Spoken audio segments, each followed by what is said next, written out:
ala sayyidina Muhammadin wa ala alihi wa sahbihi wa sallama tasliman katsira, amma ba'd. Yang mulia Dato' Abdullah Ahmad Badawi dan Dato' Haji Muhammaddin bin Yusuf dan para hadirin serta para pelajar yang saya hormati, saya mencoba untuk membentangkan persoalan kalimah Allah dalam session ini. Tapi sebelumnya izinkan saya untuk membacakan satu ayat dalam Al-Quran yang terjemahannya termaktub di situ dalam bahasa Ibrani, supaya nanti bisa mengetahui kejelasan asal-usul nama Allah. Ayat ini saya ambil dari surat Al-Baqarah. Bismillahirrahmanirrahim. Am kuntum syuhada'a il hadara Ya'qub al-maut idh qala li banihi ma ta'buduna min ba'di qalu na'budu ilahaka wa ilaha abaika Ibrahim wa Ismaila wa Ishaqa ilaha wahida wa nahnu lahu muslimun. Teks ayatnya berbunyi demikian. Yang menarik, dalam bahasa Ibrani ini disebutkan begini. Qalu na'budu. Ibraninya amiru na'bud. Ilahaka wa ilaha abaika. Et Eloheicha velohei avoteicha. Ibrahim wa Ismaila wa Ishaqa. Ibraninya tertulis Elohei Abraham wa Ismail wa Ishaq. Ilaha wahida disebutkan Elohim Ehad. Disebutkan Elohim Ehad. Ilaha wahida. Jadi bahasa Arabnya ilahun, bahasa Ibraninya Elohim.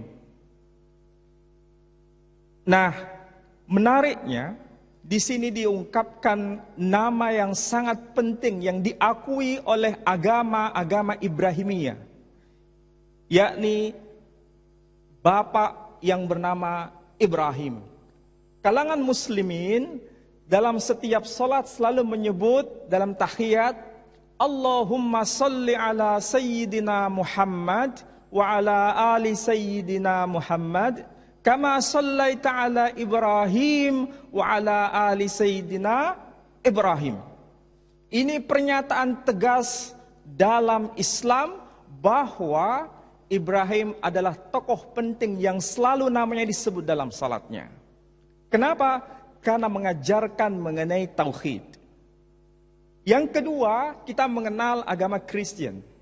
Sebetulnya tadi sudah dijelaskan bahwa dalam kekristenan juga menghubungkannya dengan sosok manusia yang bernama Ibrahim.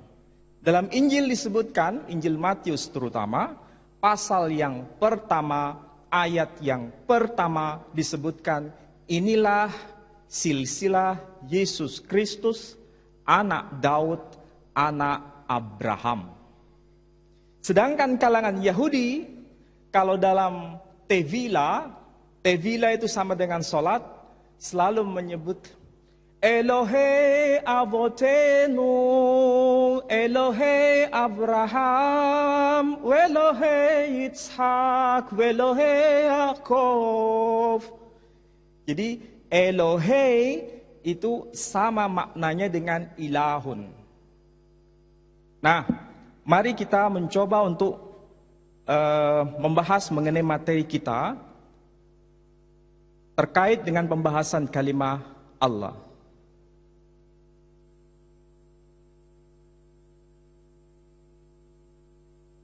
Nah, Ibrahim, para ahli, para pakar, para scholar menyebutkan bahwa Ibrahim itu berasal dari Mesopotamia.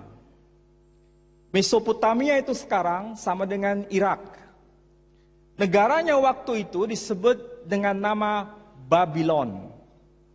Sehingga bahasa yang berlaku pada masa itu disebut sebagai Babylonian language.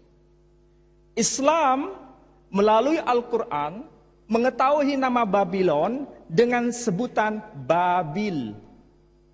Sedangkan dalam Injil, dalam Alkitab, dalam Bible menyebutnya dengan istilah Babel.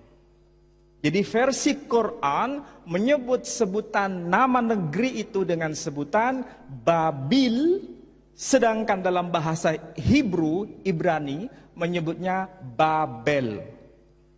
Coba kita cermati. Dalam slide ini, sayang dari belakang mungkin tidak terlalu jelas, tapi saya akan coba jelaskan. Dalam Al-Quran, tadi disebutkan ada nama Ismail. Versi bahasa Hebrew, Quran terjemahan Hebrew, menyebutnya Yismael. Menyebutnya Yismael. Al-Quran menyebutnya Israel. Dalam bahasa Hebrew, dalam bahasa Ibrani, menyebutnya Yisrael. Dalam Al-Quran menyebutnya Jibril. Dalam kitab Torah berbahasa Ibrani menyebutnya Gabriel. Dalam Quran menyebutnya Habil. Dalam bahasa Ibrani menyebutnya Habel. Secara linguistik, secara bahasa Ibrani mengekalkan istilah el.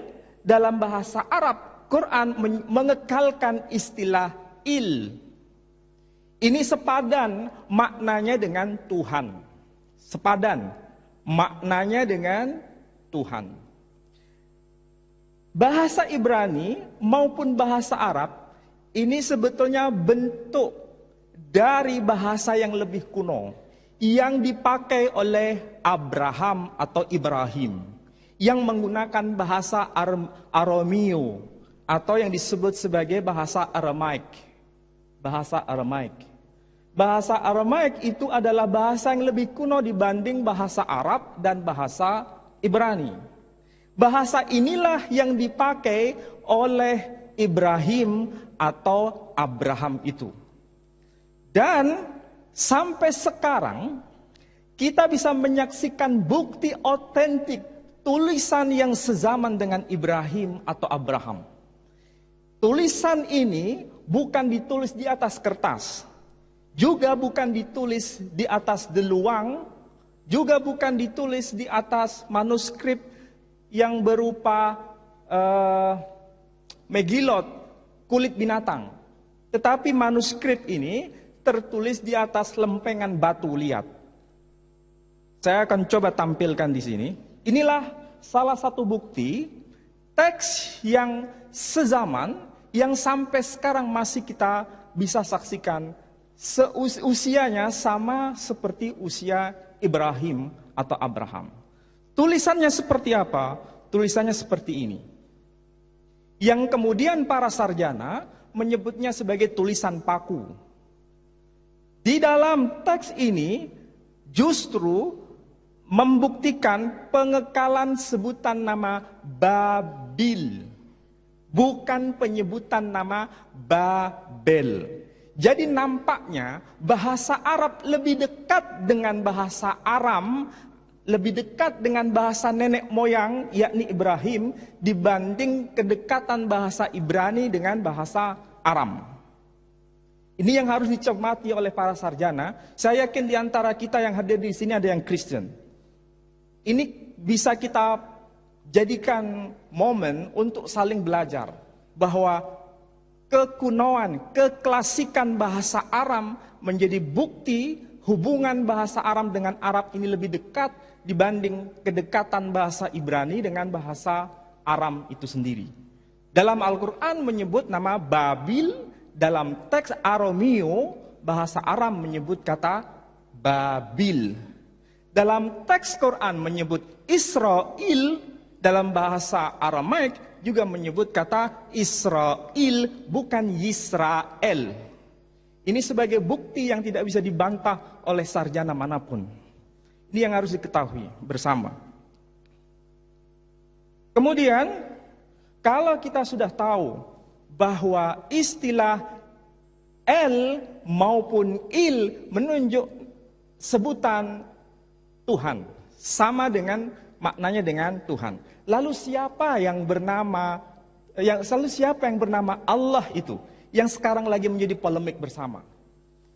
Nah, saya akan mencoba untuk membedah persoalan ini, karena di dalam bahasa Ibrani, bahasa Aram, dan bahasa Arab, sebetulnya kalau kita mau jujur, pengungkapan istilah Allah yang di Indonesia itu dilafalkan dengan dua versi.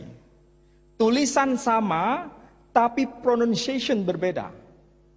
Orang Muslim di Indonesia menyebut nama Allah. Sementara kaum Kristen di Indonesia menyebut istilahnya dengan pronunciation Allah. Makanya tadi Pak Moko Ginta ada sebutan nama Allah, itu versi Kristen. Meskipun tulisannya sama. Nah, ini yang menjadi polemik besar adalah siapa sebetulnya nama yang dikenalkan oleh Ibrahim atau Abraham kepada anak cucunya itu. Siapa sebetulnya nama yang dikekalkan oleh Ibrahim kepada anak cucunya? Kalau Ibrahim menyebut kata Il sebagai sebutan, lalu siapa namanya? Disinilah ada terjadi kesilapan di antara pengkaji agama-agama, terutama yang merujuk pada agama Kristen, Islam, dan Yahudi. Dalam agama Yahudi itu menyebut ada beberapa istilah di situ. Ada istilah El, sementara dalam versi Arab disebutkan dengan istilah Il. Maka muncul tadi ada Israel, kemudian Ismail. Ini pengekalan sebutan untuk Tuhan, Il. Versi Ibraninya El. Istilah Elohim. Kemudian sepadan ini dengan ilahun. Tapi yang paling penting di sini, kalau versi Ibrani menyebutnya huruf Yod, He, Vav, He. Yod, He, Vav, He. Kalau dibaca versi Torah sekarang, itu kalau mau dibaca, bacaannya itu bisa berupa Yahwah, bisa berupa Yehovah. Orang Kristen menggunakan istilah yang bertabrakan dengan versi Ibrani, menyebutnya Yahweh. Padahal penyebutan istilah Yahweh tidak pernah muncul dalam kitab Torah. Yang justru muncul adalah sebutan Yahweh atau Yehovah. Yang di dalam Al-Quran, bahasa Arab, tertulisnya Alif, Lam, Lam, Ha. Kita melafalkannya Allah. Ada sesuatu yang cukup menarik dalam pengkajian bahasa Arab ini. Sesuatu yang ditulis dengan huruf Arab biasanya dibaca sesuai dengan tulisan. Biasanya dibaca sesuai dengan tulisan. Tapi ada satu kata yang tulisannya tidak dibaca sesuai dengan tulisan.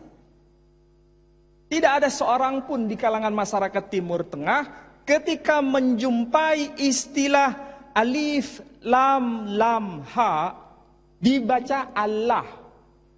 Tetapi mereka serempak menyebutnya dengan pronunciation Allah.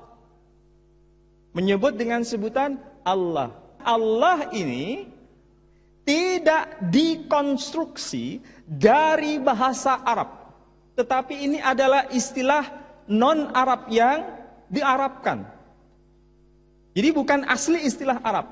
memang ada beberapa sarjana kontemporer mengatakan bahwa istilah Allah itu dibuat dari al plus ilah. Al-ilah diringkas menjadi Allah. Ada yang mengatakan begitu. Tetapi saya sendiri tidak sepakat dengan pemahaman seperti itu. Sebab kalau kita bersepakat dengan istilah itu, kita akan bertabrakan dengan data sejarah. Karena kita tahu Abraham atau Ibrahim bukanlah orang Arab, tetapi orang yang diarabkan. Makanya dalam tarikh kita sebut Ibrahim itu bukan sebagai Aribah, orang Arab asli, tetapi disebut sebagai Musta'ribah, orang yang diarabkan. Artinya beliau bukan asli orang Arab dan bukan penutur asli berbahasa Arab. Tetapi kita menerima istilah Allah ini, tadi sudah saya sebut, kedekatan bahasa Arab lebih dekat dengan bahasa Aram. Sementara bahasa Ibrani, pronunciation-nya Yod, He, Vav, He, Yehova. Yehova, kadang Yahwa. Arab menyebutnya Allah. Hukum linguistik membuktikan Yod, huruf Ya Ibrani, dalam Arab itu menjadi alif. Tadi saya contohkan, Yismael, huruf Ya, Yod. Arab menjadi Ismail, alif. Kemudian Yisrael, Arab menjadi Israel. Jadi dengan pendekatan ini membuktikan bahwa pronunciation yang lebih dekat bahasa yang dikenalkan oleh Ibrahim atau Abraham dalam bahasa Aramaik sama dengan bahasa Arab menyebut kata Allah. Ini menandaskan hubungan antara Islam dan Ibrahim tidak pernah bergeser. Kita bisa tahu bahwa Islam ini diajarkan oleh Muhammad sallallahu alaihi wasallam. Muhammad bin Abdullah bin Abdul Muttalib bin Hashim bin Abdi Manaf bin Qusay bin Kilab bin Murrah bin Ka'ab bin Lu'ay bin Ghalib ibn Quraisy alias Fikhr bin Kinanah bin Khuzaimah bin Mudrikah bin Ilyas bin Mudar bin Nizar bin Udad bin Zaid bin Yaqdir bin Yaqdum bin Hamasa bin Nabat bin Kaidar bin Ismail bin Ibrahim. Jadi antara Ibrahim dengan Muhammad sallallahu alaihi wasallam religionnya sama. Ini menandaskan ada pewarisan tradisi iman Ibrahim kepada Nabi Muhammad sallallahu alaihi wasallam. Jadi yang dikekalkan nama Allah, Islam memiliki hak penuh dalam pembelaan nama Allah ini. Masalah yang sekarang muncul, orang Kristen dimanapun pasti tahu. Saya kira saya masih hafal, ada seorang profesor di Malaya University yang bernama Profesor James Collins. Mungkin yang hadir di sini pernah berjumpa dengan beliau dan insya Allah masih mengajar di sana. James Collins. Dia menulis sebuah buku Sanskrit in Indonesia atau Sanskrit in Malay. Dia sebetulnya seorang pakar dalam bahasa Greek. Ketika datang ke tanah Melayu, ke Asia Tenggara, beliau menemukan sesuatu yang sangat penting. Mengapa? Ternyata bahasa Melayu sejak abad pertengahan itu telah menjadi bahasa lingua franca untuk seluruh kawasan Asia Tenggara. Jadi bahasa Melayu adalah identity marker of Malay region. Jadi merupakan identitas bagi komunitas kemelayuan di Asia Tenggara. Pada masa abad pertengahan, itu kesimpulan beliau. Ternyata pada masa abad pertengahan itu pula, di Eropa, bahasa Latin juga menjadi lingua franca pada zamannya. Jadi, pada masa abad pertengahan, orang-orang Melayu sudah mengalami kecenderungan keilmuan yang cukup luar biasa. Dari segi filologi, manuskrip Melayu itu adalah manuskrip yang jumlahnya terbesar dari sekian manuskrip yang dilahirkan dari bahasa-bahasa di kawasan Asia Tenggara. Dan itu menggunakan bahasa Melayu. Kebetulan sedang membawa satu buku penting, tapi ini cetakan. Terbitan tahun 1910. 1910, saya masih pegang ini. Judulnya Kitab Perjanjian Baharu. Kitab Perjanjian Baharu. Tulisannya bukan menggunakan aksara Latin. Tulisannya menggunakan aksara Jawi. Ini dibuat oleh seorang sarjana atau scholar Christian yang bernama Celeber. Dalam bahasa Melayu tinggi, Hai Melay. Dalam bahasa Melayu tinggi. Dan teks ini sampai sekarang masih kita bisa saksikan. Di dalamnya itu tertulis, saya kutip dari Matius. Di sini ada kata-kata Matius, Injil Matius. Pasal yang ke-27, ayat yang ke-46. Ini ada ayat 46. Dikatakan, dengan suara yang nyaring katanya. Shootnya lebih dekat bisa? Ini ada ya. Dengan suara yang nyaring katanya, Ili, Ili, lama sabaktani, artinya, Tuhanku, Tuhanku, mengapa engkau meninggalkan aku? Ini sebetulnya pernyataan Yesus Kristus menurut orang-orang Kristen ketika disalibkan, beliau menggunakan bahasa Suryani. Menggunakan bahasa Suryani, beliau mengatakan Eli, Eli, lama sabaktani. Eli, Eli, lama sabaktani. Apa maksudnya? Kalau ini diterjemahkan yang bahasa Suryani ini ke dalam bahasa Arab, itu maksudnya sama dengan ilahi, ilahi, limada taroktani. Artinya, Tuhanku, Tuhanku, mengapa engkau meninggalkan aku? Jadi di situ Eli sama dengan ilahi, sama dengan Tuhanku. Ini sebetulnya orang Kristen pada tahun 1910 sudah tahu bahwa istilah Eli, Eloi, ilahi itu menunjuk pada Tuhan.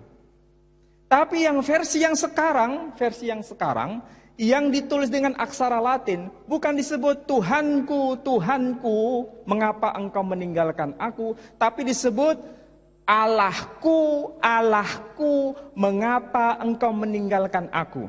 Kalau kita yang Muslim mungkin melafalkannya Allahku, Allahku, mengapa engkau meninggalkan aku. Ini sesuatu kekeliruan yang sangat fatal. Mengapa fatal? Karena pada masa abad pertengahan, orang-orang Melayu di Asia Tenggara sudah paham bahwa istilah Allah itu adalah nama, bukan sebutan. Jadi istilah Eli, Eli, lama sabaktani itu bahasa Suryani yang diungkapkan oleh Jesus Christ di kayu salib. Sepadan dengan terjemahan berbahasa Arab menyebutnya ilahi, ilahi, limada taraktani. Bahasa Melayu atau Indonesia versi yang lama diterjemahkan Tuhanku, Tuhanku, mengapa engkau meninggalkan aku. Itu sudah tepat. Tetapi pasca kolonialisasi, penghapusan huruf Jawi di Indonesia terjadi, bergeser menjadi aksara Latin. Pada saat itulah Profesor Klinkert, seorang Belanda, yang beliau menulis sebuah kamus cukup populer, saya kira di Malaysia juga. Beliau menulis sebuah kamus yang judulnya Malay Nederlands Woordenboek. Jadi kamus bahasa Melayu, tetapi beliau peletak dasar bahwa istilah Allah itu disepadankan dengan Tuhan. Disepadankan. Jadi bukan sebagai nama Tuhan, tapi gelar saja. Makanya ada istilah Allahku, Allahmu, Allahnya. Secara gramatik ini tidak benar. Baik dalam bahasa Melayu maupun bahasa Indonesia. Tidak bisa dibenarkan. Bahkan kita mengajukan protes. Para ahli linguistik Indonesia sudah mengajukan protes kepada lembaga Alkitab Indonesia, Indonesian Bible Society di Jakarta, untuk mulai memikirkan ulang bahwa tidak bisa secara gramatik bahwa Allahku, Allahmu, Allahnya itu dipakai. Seharusnya yang tepat adalah Tuhan, Tuhanmu, Tuhannya, Tuhanku. Tidak bisa Allahku, Allahnya. Tetapi protes para ahli linguistik bahasa Indonesia di Indonesia tidak digubris oleh lembaga Alkitab Indonesia. Dan saya juga baru tahu, ternyata lembaga Alkitab Malaysia penerbitannya juga di Jakarta. Jadi ini nampaknya ada link antara Indonesia dan Malaysia. Kaum Kristen di Indonesia dan di Malaysia membuat link bahwa apa yang disebut Allah itu jangan dimaknai sebagai nama, disebut saja sebagai sebutan. Sehingga tidak salah bila kalau kita mendengar istilah tiada Tuhan selain Allah, itu maksudnya Tuhan yang kita sembah itu bernama Allah. Tapi kalau dalam Alkitab maknanya bergeser. Apa? Disebutkan jangan ada padamu Allah-Allah lain selain Tuhan. Jadi kalau kita tidak ada Tuhan selain Allah, mereka sebut tidak ada Allah kecuali Tuhan. Ini problem persoalan bahasa. Problem, apa maksudnya tidak ada Allah kecuali Tuhan? Sementara kita sudah jelas tidak ada Tuhan kecuali Allah. Saya mau bacakan, kalau ingin mau buka yang Kristen terutama yang ada di sini, coba sila buka pada Yosua, dalam kitab Yosua. Yosua pasal 24 ayat 23, terjemahan bahasa Indonesia berbunyi demikian. Ia berkata, maka sekarang jauhkanlah Allah asing yang ada di tengah-tengah kamu. Apa disebut? Jangan ada padamu Allah asing di tengah-tengah kamu. Kalau begitu, maksudnya Allah asing itu sama dengan Tuhan-Tuhan yang asing. Jadi Allah di sini maksudnya bukan nama, tapi sebagai sebutan. Itulah yang membuat kita gelisah sebagai seorang Muslim, baik Malaysia di Indonesia. Bagaimana mungkin Allah yang sebagai nama diubah maknanya menjadi sebutan?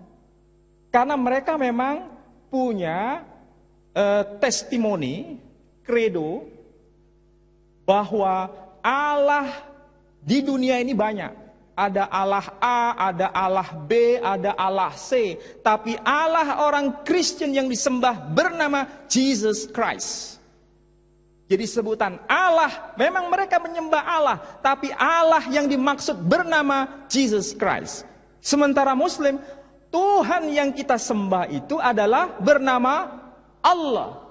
Jadi kita tidak mungkin bisa terima penggunaan mereka dengan sebutan Allah berbeda dengan penggunaan istilah Allah bagi seorang Muslim. Meskipun dengan istilah yang sama, tapi makna berbeda 360 derajat.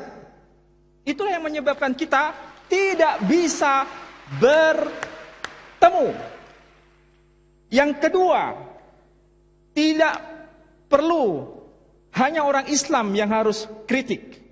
Tapi orang Kristen Indonesia maupun orang Kristen Malaysia juga mengkritik dari tata bahasa Melayu dan Indonesia. Karena tidak mungkin istilah Allahku dan Allahmu itu dikekalkan. Karena bertabrakan dengan nahwu, baik Malaysia maupun Indonesia. Inilah yang menyebabkan kita mengajukan protes. Saya kira begini, Malaysia ini adalah test case. Di Indonesia kita semua sudah gelisah. Bukan hanya saya yang gelisah. Semua pembicara yang ada tadi gelisah. Dan orang-orang di Indonesia sudah gelisah mengenai penggunaan istilah Allah dalam Bible orang-orang Kristen di Indonesia. Kami sudah mengajukan protes. Para ahli bahasa Indonesia mengajukan protes. Tapi Lembaga Alkitab Indonesia tidak pernah menghapusnya. Tetap saja. Jadi mau tidak mau, pemerintah harus ikut campur dalam menegaskan ini. Dan Malaysia sudah memulai ini, kami salut dengan apa yang dilakukan itu. Tanpa itu tidak bisa. Kalau misalnya dengan dalih, orang-orang Kristen di Malaysia mengatakan orang-orang Sarawak sudah mengenal istilah Allah itu, sudah mengenal. Apa alasannya? Di rumah saya punya Alkitab berbahasa Dayak Maanyan. Saya belum cek yang bahasa Dayak Iban yang ada di Malaysia. Dalam bahasa Dayak Maanyan itu sempat saya kutip di sini. Ada teks yang berbunyi begini. Ketika Yesus disalibkan, apa yang dikatakan? Yesus knowing sintama Tuhan ala talanu. Sintama Tuhan ala talanu anri sagalis steinu anri sagalis amiru renu nelang andri katulu akal budinu. Maaf, saya nggak bisa bahasa Dayak, tapi di sini saya sempat menemukan Tuhan ala talanu. Berarti terjemahan ini memberikan konfirmasi bahwa orang-orang Dayak sebelum mengenal Bible ini, mereka sudah kenal ala talanu. Apa itu ala talanu? Ala talanu berarti Allah Ta'ala milikku. Ala talanu, Allah Ta'ala. Ini menandakan bahwa Islamisasi di tanah Dayak lebih awal dibanding Kristen itu sendiri. Oleh karena itu orang Kristen memanfaatkan istilah alat talanu dipakai oleh mereka. Ini adalah proses evangelisasi kepada orang-orang Muslim di tanah Dayak. Jadi orang yang mengatakan bahwa Allah sudah dipakai oleh orang-orang Kristen di tanah Melayu maupun di Indonesia, itu sebetulnya alasan yang tidak bisa dibenarkan. Justru ini adalah sebuah terjemahan yang tentu saja harus menghormati bahasa asli. Saya berani mengatakan di sini, orang-orang Kristen pasti merujuk pada teks asli. Teks asli umat Islam berbahasa Arab dan muncul kata Allah. Orang-orang Kristen mengakui bahwa teks asli New Testament, the New Testament, Perjanjian Baru, itu ditulis dalam bahasa Greek. Tapi di dalam bahasa Greek tidak pernah muncul kata Allah satu pun, tidak pernah muncul. Justru yang ada, kalau saya mau boleh kutip, dalam Injil Yohanes pasal 1 ayat 1 disebutkan en arche en hologos, kai hologos proston theon, kai theos en hologos. Itu bahasa Greeknya. En arche, pada mulanya. Orang Malaysia mengatakan pada mulanya. Di Indonesia pada mulanya. En arche, en hologos adalah logos. Logos itu kalau bahasa kita sama dengan firman. En hologos proston theon, dan logos atau firman itu bersama-sama dengan theon, yaitu theos. Kai theos en hologos, dan firman itu adalah theos. Jadi yang ada itu kata theos, kalimah theos, bukan kalimah Allah. Merujuk pada teks asli. Kalau teks asli tertulis theos, theon, lebih baik itu yang dipakai sebagai identity marker orang-orang Kristen di Malaysia maupun di Indonesia atau Asia Tenggara ini. Seharusnya menggunakan theos. Dan Roman Katolik yang menggunakan bahasa Latin, muncul kata Dios. Dios dan theos, Dios bahasa Latin, theos bahasa Greek. Latin dan bahasa Greek itu satu rumpun. Maka yang satu menyebutnya Dios, yang satu Theos. Dan ini satu akar dengan bahasa Sanskrit, Dios. Maka ada Dius Pater. Jadi satu rumpun. Jadi kalau kembali pada teks asli, sebetulnya tidak ada masalah. Dan umat Islam merujuk pada teks asli, muncul kata Allah. Nah, masalahnya yang terjemahan bahasa Indonesia atau bahasa Melayu, diterjemahkan apa? Pada mulanya adalah firman, firman itu bersama-sama dengan Allah, dan firman itu adalah Allah. Yang di negeri Arab, yang Injil berbahasa Arab menyebutkan, fil bad'i kanal kalimah wal kalimatu kana indallah wal kalimatullah. Jadi mereka menggunakan istilah Allah dalam konteks Kristen Timur Tengah, betul, ada kata Allah. Tapi ingat, itu bukan teks asli. Itu adalah teks terjemahan Injil berbahasa Arab. Masalahnya di Indonesia itu lain kalau di pesantren. Orang-orang Kristen, cerdik pandai Kristen, itu ke pesantren-pesantren di Indonesia. Dan datang ke sana dengan membawa Alkitabul Muqaddas. Kalau orang-orang pesantren, kiai-kiai di pesantren, terutama yang di desa-desa, selalu mengatakan, oh ini ya Injil yang asli. Mengapa? Karena mereka berpikir bahwa yang asli itu berbahasa Arab. Jadi dikiranya Nabi Isa itu berbahasa Arab. Padahal itu hanya terjemahan. Nah, inilah yang dipakai, kelemahan seperti inilah yang dipakai oleh orang-orang Kristen untuk melakukan evangelisasi melalui bahasa yang dikekalkan di kalangan mereka.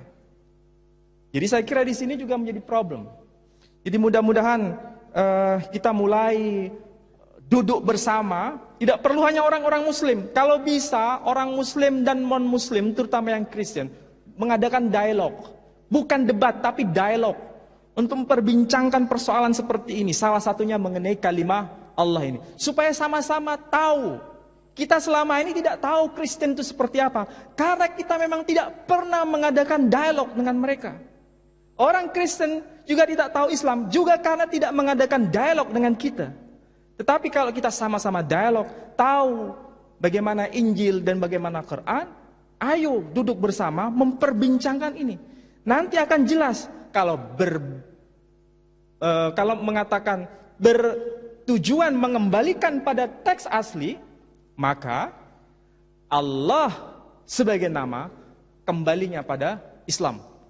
Kristen gunakanlah kata Theos atau Kurios, karena itu yang muncul. Sehingga kalau dengan demikian adil kita. Tidak perlu ada saling curiga mencurigai. Muslim bisa toleransi kepada yang Kristen bisa toleransi kepada yang Muslim. Mudah-mudahan apa yang saya sampaikan cukup memberikan sebagai pengantar, nanti kita bisa dialog lebih intensif, supaya kita bisa memperoleh pengetahuan baru mengenai hal ini. Saya kira apa yang saya sampaikan cukup sekian, dan terima kasih atas perhatian saudara semua. Wassalamualaikum warahmatullahi wabarakatuh.